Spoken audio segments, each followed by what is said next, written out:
Hello guys, ito pala yung ulam namin ngayon. Lunch na yan at saka hapunan, preto na isda. Ayan. Ang isda ba to? Ayan. Ayan. Tapos, magugulay po tayo nito. Ayan, ito.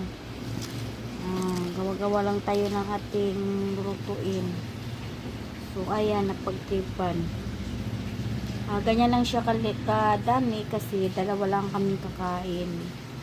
So, yung sahog po, ito po yung chicken. Yan, hinimay-himay ko po yung natira.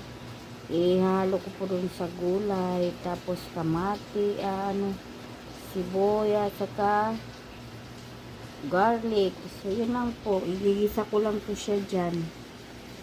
Para, at saka timplahan. Ayan guys, nahalo ko na po yung manok. Sayang kasi guys, kaya hinimay ko na lang. Nahalo ko na lang din sa gulay. Tapos ilagay na po natin ating gulay.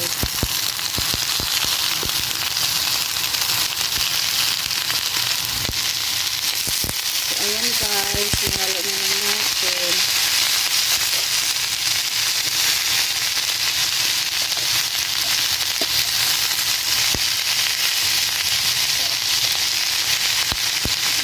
Sarap to guys.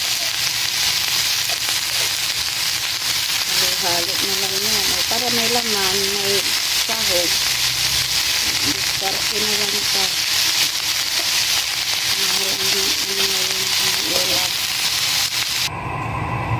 Ayan na guys. Talagyan na natin ng tubig kaunti.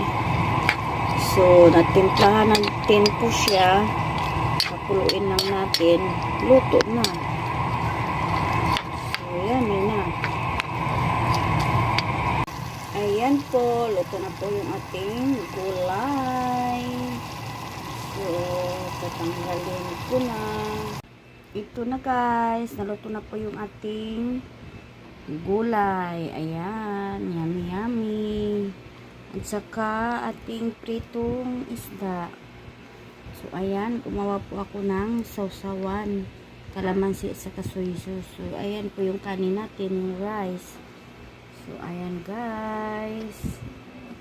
Kain na. Ayan. Thank you for watching.